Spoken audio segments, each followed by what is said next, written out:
There we go. There we go. And it says stop broadcast. So I'm going to think if it says stop broadcast, that means we probably are broadcasting right now.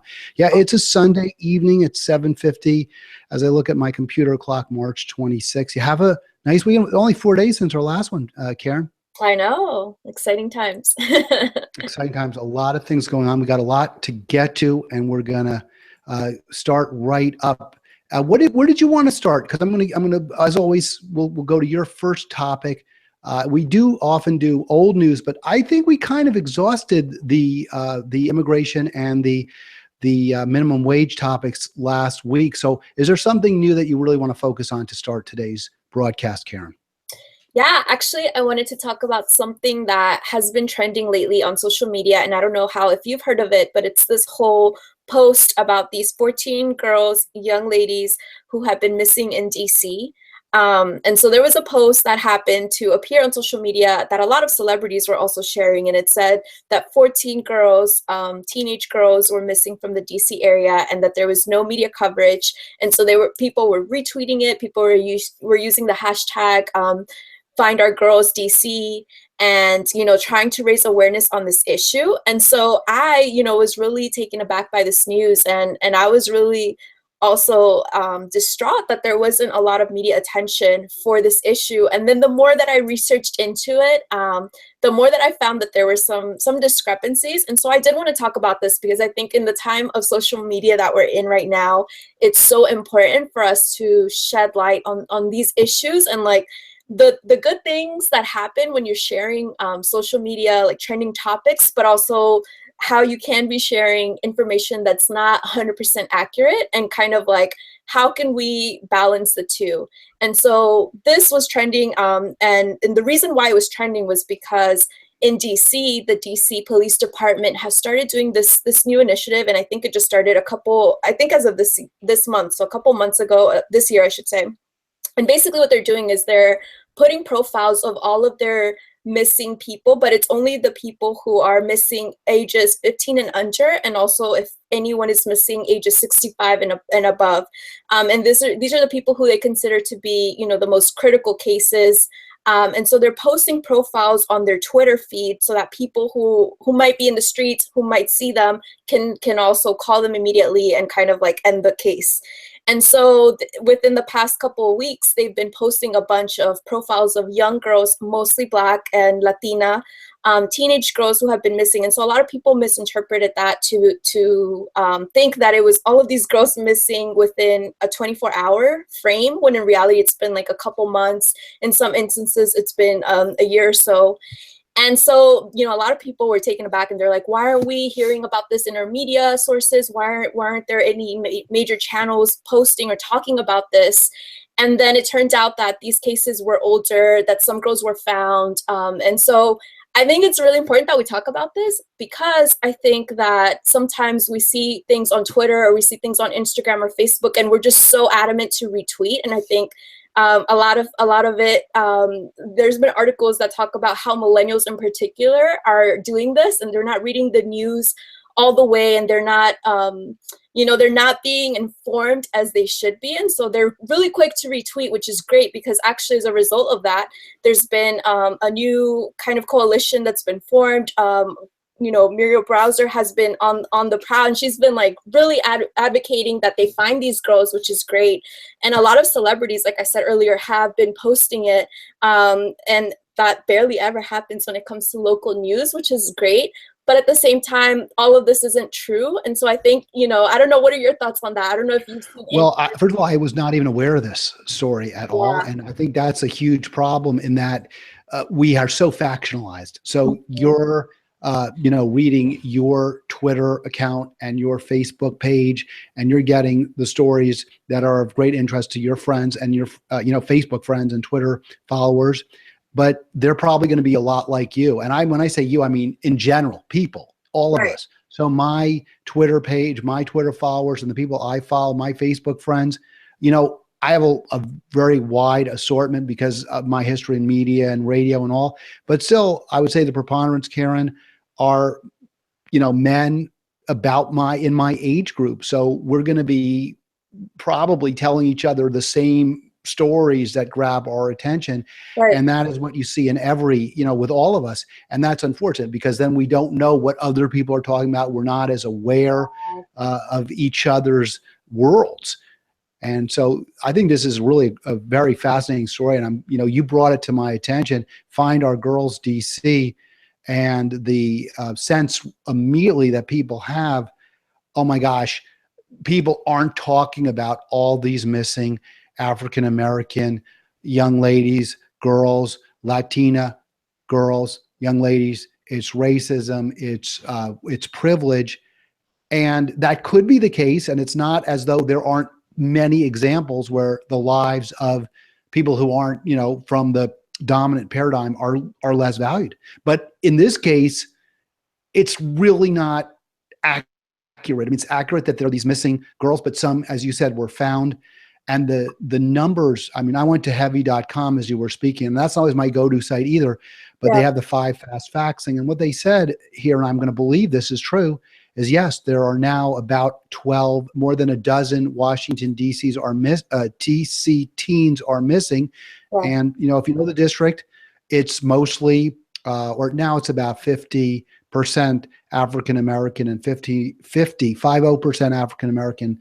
And then the balance would be white, Asian, Latino. And I don't know in which order that is, but maybe it's 25% and then 20 and then, whatever. It doesn't really matter. So if you're going to have more missing kids, probably the majority will be African-American and Latina, given the demographics of the city. Right. And what Heavy is saying is, hey, this is true. These girls, and there's some boys too, are missing, but this is steady. This is it's not different. It's not like suddenly there's an upsurge. There isn't some pedophile or serial killer or kidnapper out there necessarily.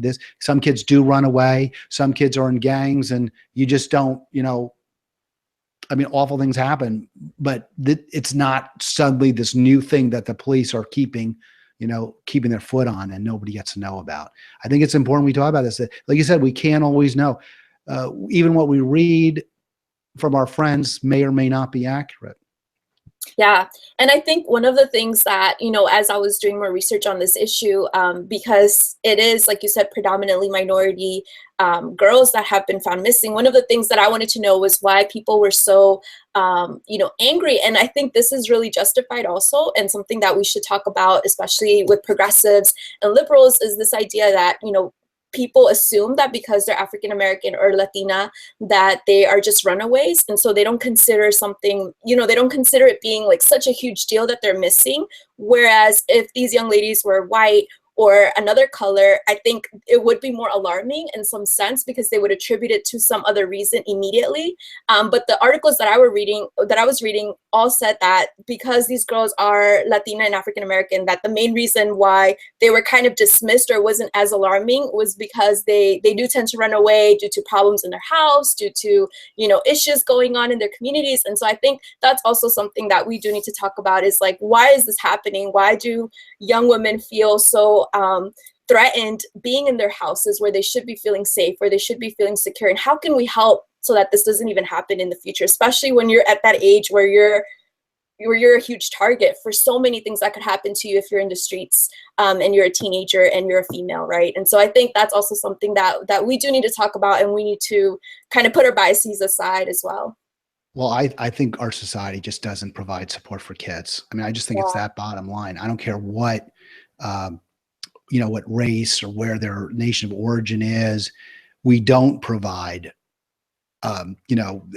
centers, which we should. Why aren't there neighborhood centers in every neighborhood where there are security, where there's police, where there's social workers, where there's, therapists, so kids can talk if they need, maybe there's violence in the home, they don't want to go home. Right. So they can talk to somebody and they can go to this neighborhood center. And we just don't have that. Why? Kids can play ping pong, they can play basketball. And there's some of that, but there just isn't enough. That should be, I think, every kid, really every adult, everybody should live within, walking distance, if possible, of a community center where they can feel safe. Why not have a library in there, a little book room? This seems to me just a kind of the minimum that we should expect in a civilized country, a civilized society. I think in Europe, they have much more of this. I mean, I visited Europe a couple of times.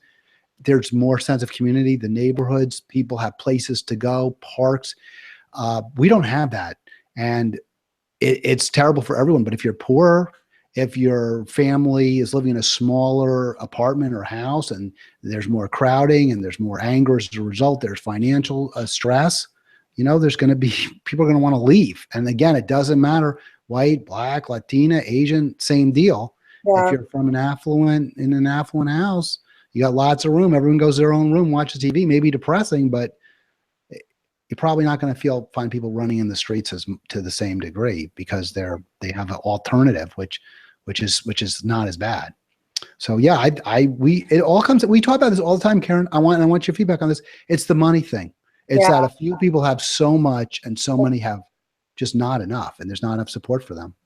Right. I definitely agree with you. But I think what this showed me is that regardless, right, this whole story we learned isn't completely factual. Yes, there are girls that are missing, but I think what I learned, and I think it's powerful, is that when people come together for a cause and they start spreading the news and they start getting together and they start sharing this knowledge with their friends, with other people who might not have access to this information so easily, that change can happen. And so now we're seeing local representatives making action. I think even some lawmakers also put it to the attention of our sessions. And so like things are happening, which is great, even though this story isn't 100% factual, but it just shows that people power is important and it can go very far. And so I think we should never limit, we should never limit ourselves to what we can achieve if we all unite and come together for a common cause. So I think this is an example of that.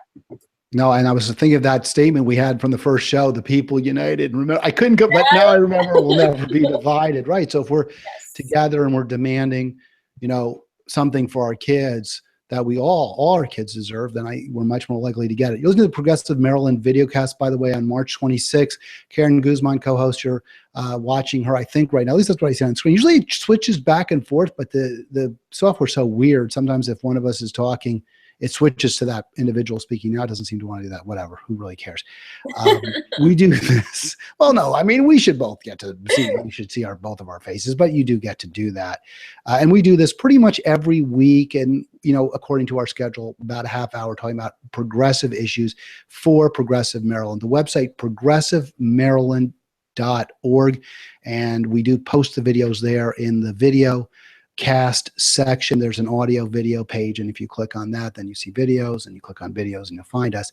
We're also at the YouTube channel, the Progressive Maryland YouTube channel. So those are a couple of different options for you if you want to watch this video and you want to listen to it. All right, so you were talking about the sense among many that the Black and Latina girls, when they disappear or if they run away, it's not considered as important. It's not as serious a problem. It's more likely than if it's white girls. And I don't doubt that there's truth to that. There may also be, as you said, reasons in that it's more likely because of the stresses that that people of color undergo more, and plenty of white people undergo stresses too, but that the disproportionate amount of stress might cause more to run away. And so to that degree, I mean, it's plausible. It makes sense. But I think there's another factor and why there's such distrust of the media. The media isn't covering this. The media, the people who write articles, the people who report on TV, they're elite. They went to top schools. They come from affluent backgrounds. There definitely has been a significant effort in the newspaper world. I mean, I've seen this in the television world to recruit from all different groups of people, all races, to have different names, Latina names, African-American faces, Asians. I mean, you see all that. But nevertheless, if you're going to get on TV, if you're going to be writing for a newspaper, you're well-educated, you're articulate, you went to a very good school. Even if you didn't come from a wealthy background, you came from a supportive one. Right. Where people were reading to you, taking care. Now, they might have been struggling economically, but it's not the same world that so many people inhabit. And so there just isn't quite the same level of empathy when it comes to kids who grew up in really tough circumstances with families that, maybe loved them just as much, but they just didn't have the opportunity, the time to spend. And I think that is a major reason that giant chunks of America don't feel they're represented, don't believe the media, and often do believe fake news. Now, this isn't fake news, but it's misleading news. Yeah. I think that's what we see a lot of, Karen, terribly, tragically. Yeah, I mean, something else that I've been seeing, like, I wanted to bring up this topic for a variety of reasons. It's just that I think it's one of these intersectional topics that you're talking about, you're talking about race, right? You're talking about gender, you're talking about so many things. And I think something that I've been also reading about in terms of commentary from people about this alarming news is that a lot of people of color didn't feel like their white allies, especially women, were supportive in terms of spreading the news about this issue. And so, like, had this been 100% true, they just didn't feel like white women were supportive of this or were sharing this news. And a lot of people brought it back to the Women's March in DC, which I thought was really interesting. And the fact that in the Women's March, which, I was there, and a lot of people felt like it was a predominantly white space, like a lot of white women were representative there, and not as many women of color, not as many men of color. And so a lot of people were feeling like this space that was for women's rights, but not just women's rights, right? There were a lot of issues that were talked about, were not as accepting or as inclusive for issues that affect women of color and people of color in general. And so, like, some of our comments that I was reading was, where are the white women who are marching at the Women's March? Where are they supporting this news? Where are they posting about it or talking about it in these major news sources like CNN, like ABC News, like all of this? And so I thought that was really interesting too, that a lot of people felt like they weren't supportive by people who consider themselves to be feminists from other races. And so I don't know what you think about that, or if you have any thoughts on that. Well, I think they're two different things. I mean, I would say the thing about the Women's March DC, I mean, there definitely were faces of color. I mean, there's no question about it. I saw them, but I would also agree that, I mean, I was at that march as well. And I mean, you can tell us what your thoughts were, Karen, but it was probably more women. And I would say also more, I won't say elderly women, but I would say women 40 plus. So, there weren't as many millennials. There were some millennials that I saw. Maybe I didn't see, maybe I missed them. To me, that's a somewhat separate issue from the issue of whether white allies are tweeting about missing girls of color, whether this is a significant problem that's suddenly cropped up, or this is a continuing issue that may not be quite as serious as some are saying it is. I think there are two different issues. So starting with the March on Washington, or the Women's March, mm-hmm. And I'd say this about progressive Maryland too, to a degree. I don't know where, that's hard for me to say, well, it's this group's fault. Or, I mean, I kind of wonder, why aren't more allies of color working with white progressives? It seems to me that the issues that we focus on, whether it was at the Women's March or Progressive Maryland or in the Bernie campaign, I mean, I was so disappointed that there were, and you were for Bernie too, we didn't see that many allies of color. And I found, especially African-American, and older especially, I found that so disappointing because I felt that Bernie's issues were universal. I didn't feel like they were limited at all to whites, nor did I think the Women's March, the issues that we're talking about, reproductive rights, wage equity, mm-hmm. Protection from violence, protection from being just insulted verbally, the way Trump does. I don't see those as white women issues. So I guess I'm kind of disappointed, perplexed. I'd like to know how we can attract more allies of color, but I don't really understand why they aren't, found in the same numbers as a percentage in the population. When it comes to the issue of the Black and Latina girls, maybe that's an issue just of being aware. I mean, like I said, I wasn't even aware. I mean, the media wasn't talking about this. I think that you do hear, I'll give you a counter to that. There were, I can't breathe marches and Black Lives Matter marches in New York City, and there were, my cousin, my niece, marched. Her male, her friends were marching. So they definitely were out in the streets supporting the communities of color in Manhattan who were under attack by police. So my experience isn't necessarily that we don't see, whites allying with people of color in these issues, but in this case, maybe they weren't. But what are your thoughts, Karen?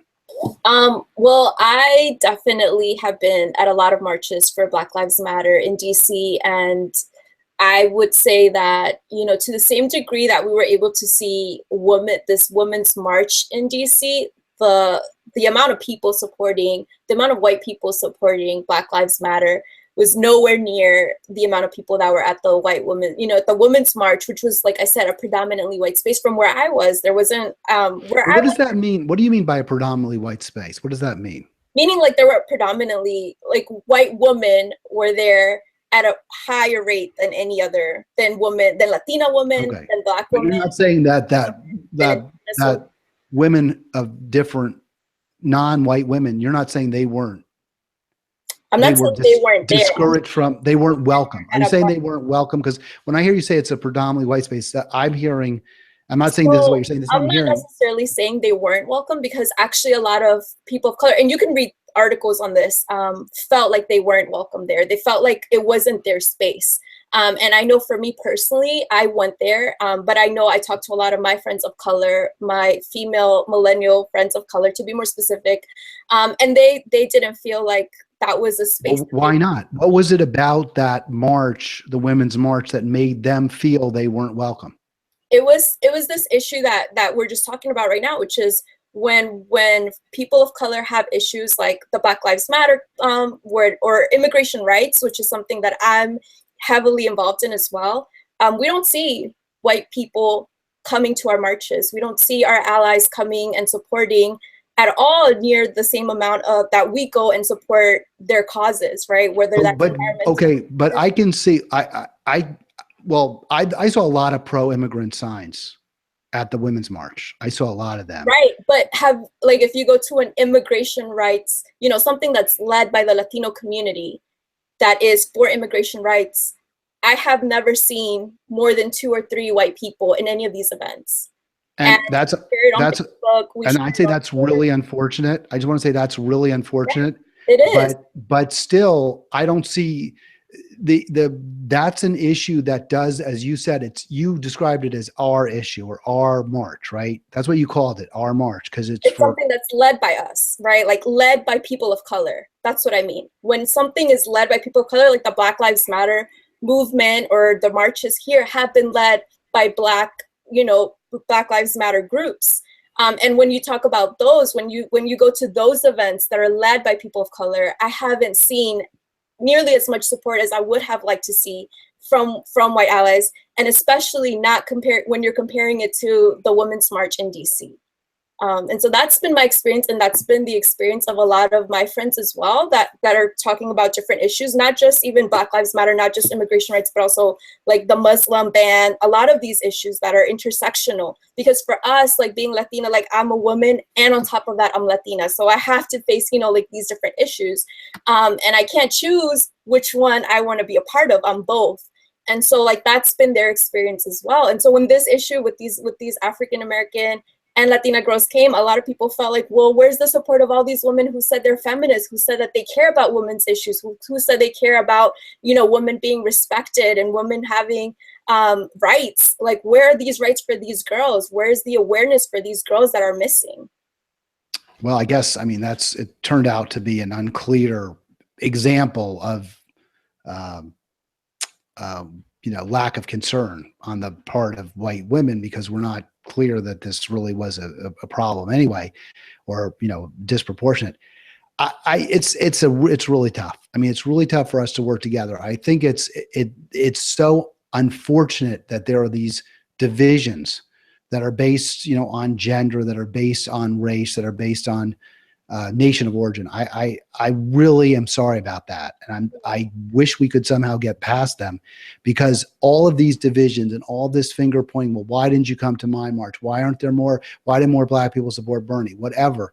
All of that plays so perfectly for the 1%. It works in the favor of the economically privileged. It works in favor of the economic elites. As long as the 99% is divided, whether by lines of whether you're native born American or whether you were born in another country, whether you're a cisgender or a non-normative gender, anything where we start pointing fingers and saying, you're not supporting me enough, you should be here, why don't you care more about my issues?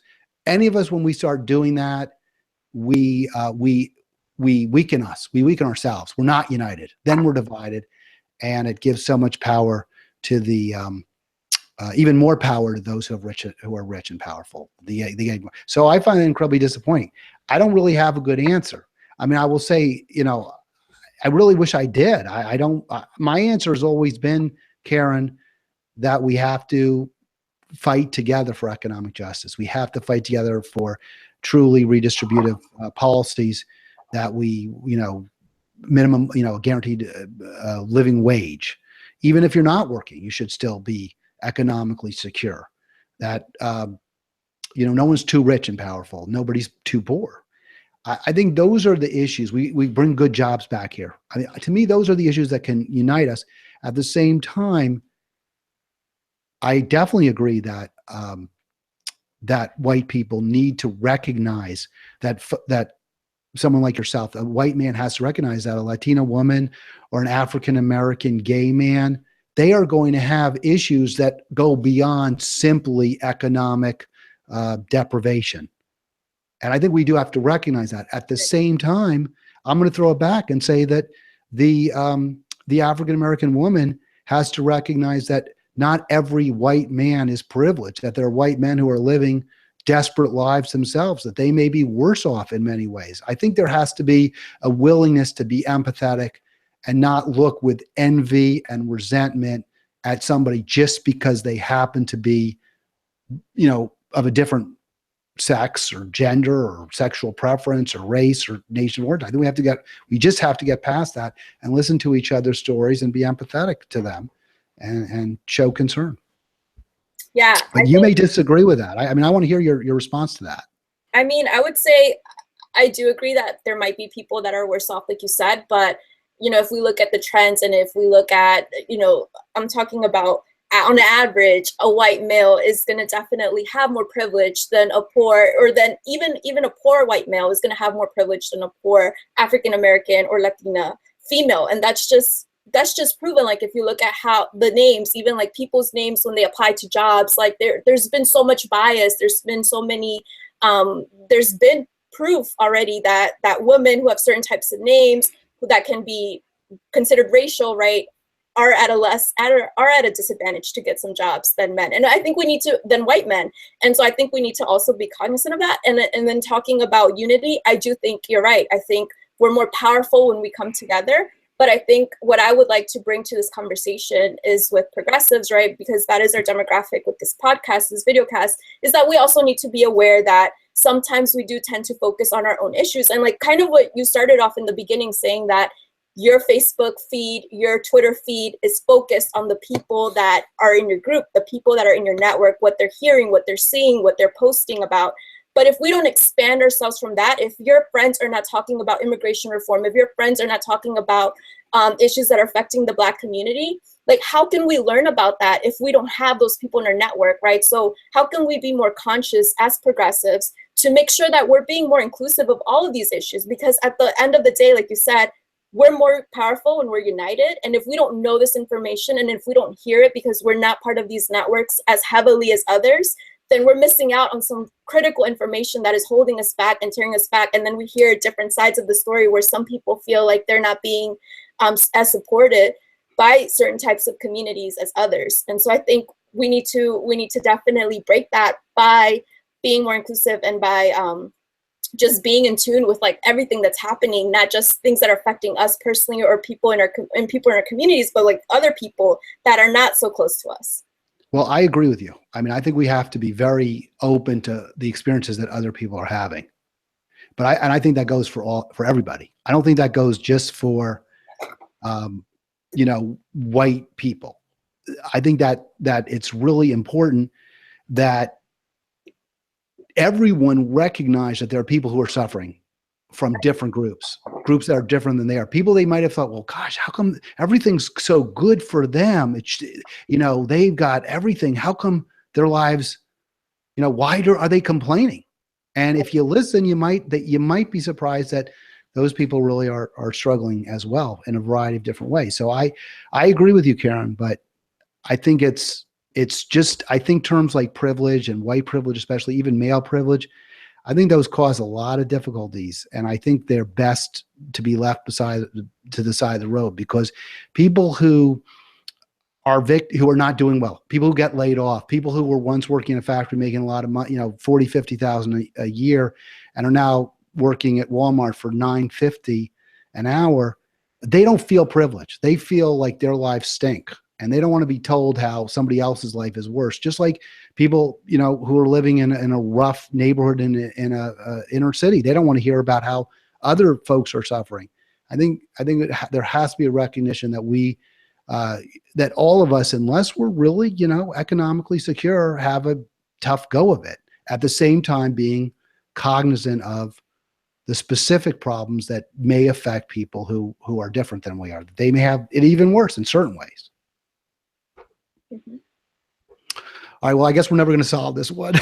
We generally agreed on everything, but let me just real quickly then, I want to talk about something that happened yesterday at the service. I went to synagogue. I almost never go, but my mother-in-law was, and by the way, is that a MIL? I asked you because I called her MIL. I've seen that. Is that a thing? Do people refer to their mother-in-law as MIL? As MIL? Is that just something I just made up? I mean, I personally have never heard of it, but it could be. I don't know.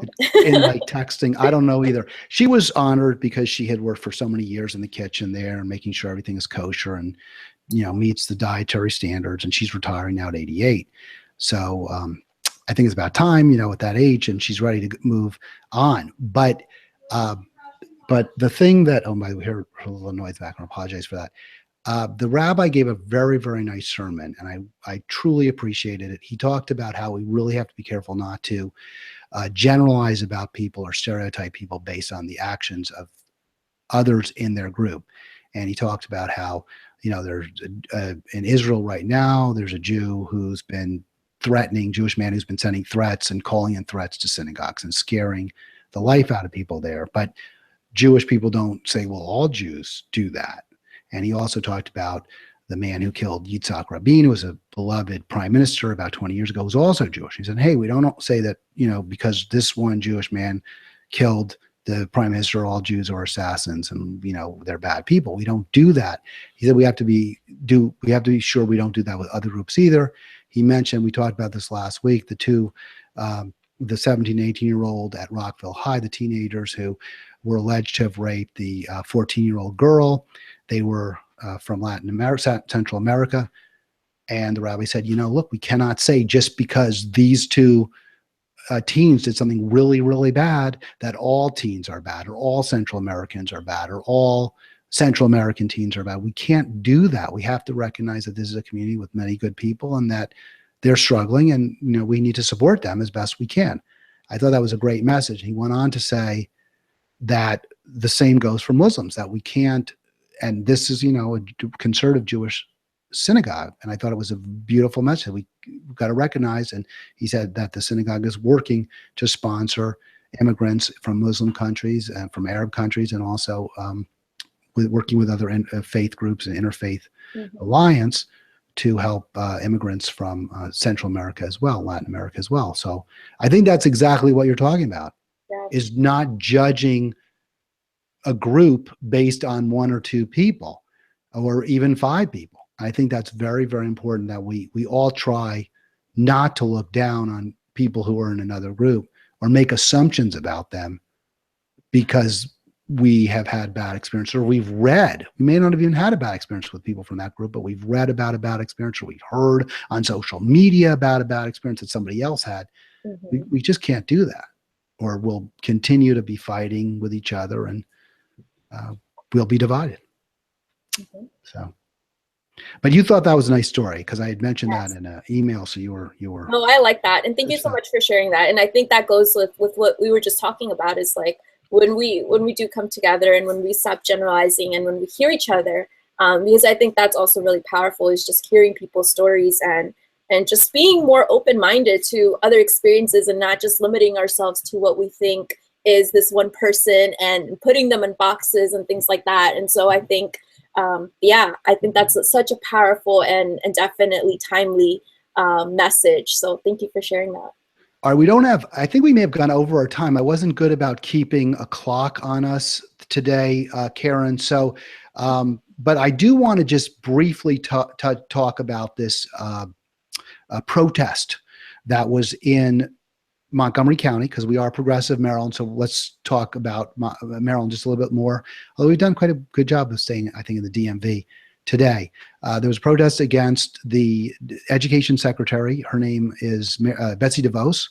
She's all for privatizing schools and taking money from the public schools and providing the vouchers to kids so they can go to religious training that takes money out of the public schools. There were about 200 people, I think, maybe gathered. And I'd say of that 200, maybe 150 or so were anti-DeVos, anti-Governor Hogan, who was also there, and carrying signs. And there was media there, news media there. How effective, or what effect do you think these types of protests have, Karen? I mean, I think, it's funny because I have been challenged recently on that, and a lot of people have been asking me, what are the point of protests? Like, why do people do that? But I think for me, it's not like a do-all, end-all solution to everything. I think it's a great first step to raising awareness, right, and to uniting, which is what we're talking about. It's to getting people united and to show that it's not just one type of person that cares about this issue, but it's several.